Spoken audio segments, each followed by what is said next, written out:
I would rather have a 50 euro microphone that's right up close to my mouth than a 1,000 euro microphone that's a long way away.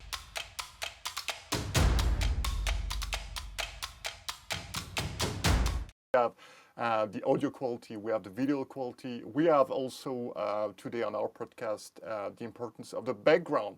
You have one of the most amazing backgrounds I have seen on earth right now. You are the world champion of background. And then we have the importance of live recording and the equipment for live recording. So let's go directly into the next chapter, which is the sound quality. Okay, so with the sound quality, there are a few different things. Firstly, microphone, obviously.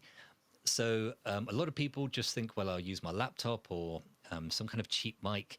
You don't need to spend a lot of money, but a microphone, I would rather have a 50 euro microphone that's right up close to my mouth than a 1,000 euro microphone that's a long way away. So firstly, get it placed nicely. So you want it somewhere where it's not going to be rattling, whatever is holding it up, whichever stand you have, it's getting it nice and close to your mouth. It's not going to be bumped every time you bump the table.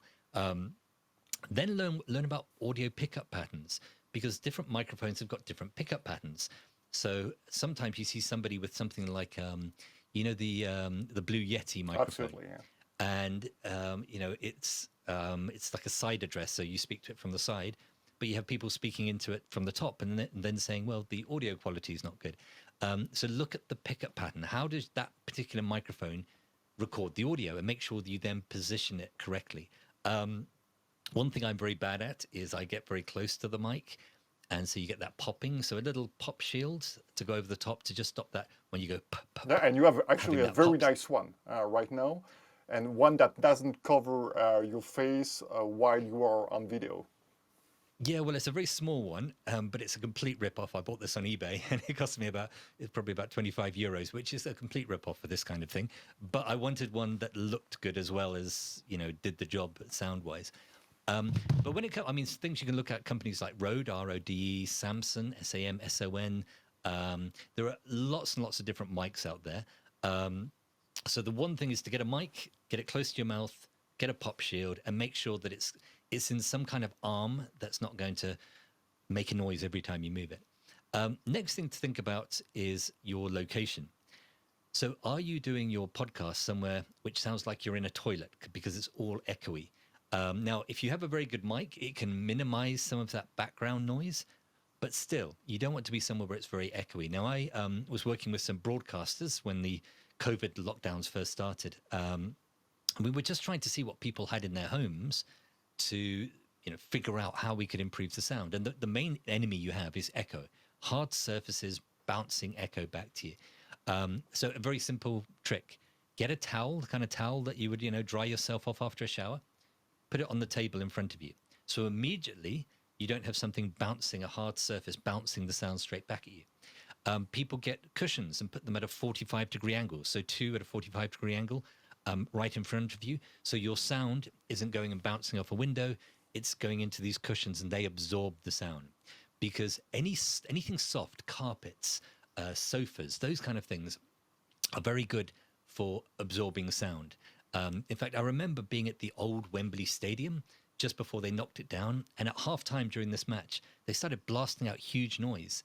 And the reason is they were doing acoustic tests for when they build the new stadium.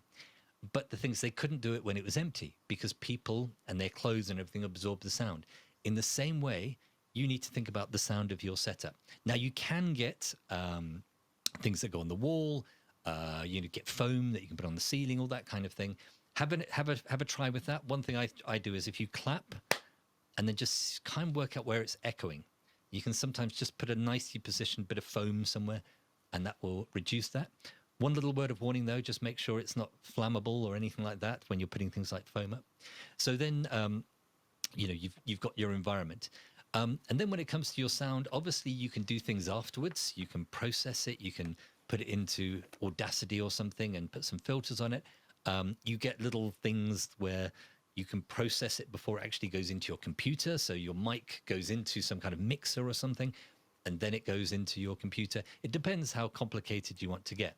But that's what I'd say about sound. Think about it in two ways. Firstly, get a microphone, make sure it's well positioned, and then think about your location. Is it echoey? Is there a way to reduce that echo? Because that's one of the things that gives away that it's a little bit amateurish, because you can hear the echo bouncing back. Yeah, and I wasn't aware of that when I started podcasting like a year ago. So I was doing that in rooms that were plain of echo. And one thing that I learned the hard way is you cannot suppress the echo when you do your editing.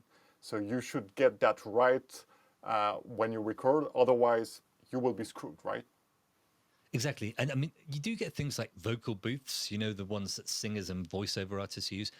But obviously, they aren't any good if you're doing a video podcast, Exactly. because they will block you and all that kind of thing.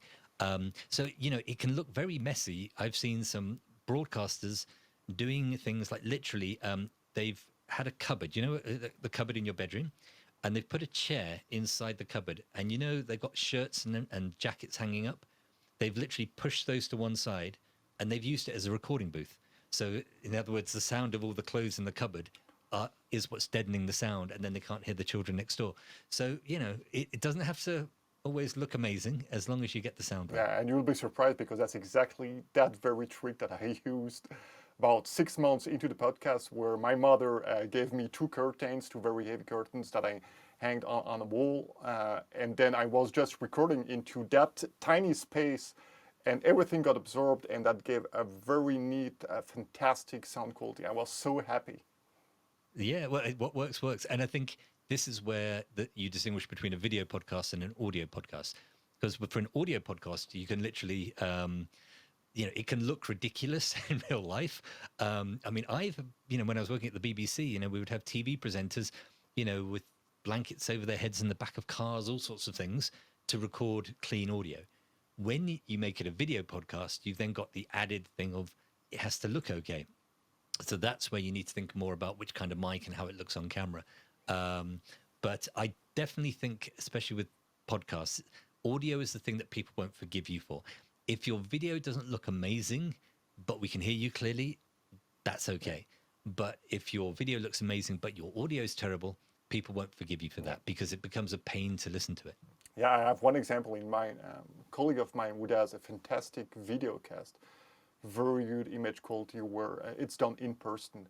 But he has a problem with his mic, and it's not like regular. The sound is not, it jumps up and down. And you cannot hear more than like 30 seconds, because although the image quality is just amazing, and he has done so much effort into composing a background that is very attractive from a visual viewpoint, you cannot watch that videocast for more than 30 seconds because the audio is so terrible. And that's something you could either fix with a compressor, hardware compressor, or a mixer that will sort that out. Or even afterwards, you know, you can run it through something and it will level off the sound level. So again, it's those little extra touches. It's not rocket science. It's just saying, is this easy to listen to? Is it easy to look at? And then is the content any good?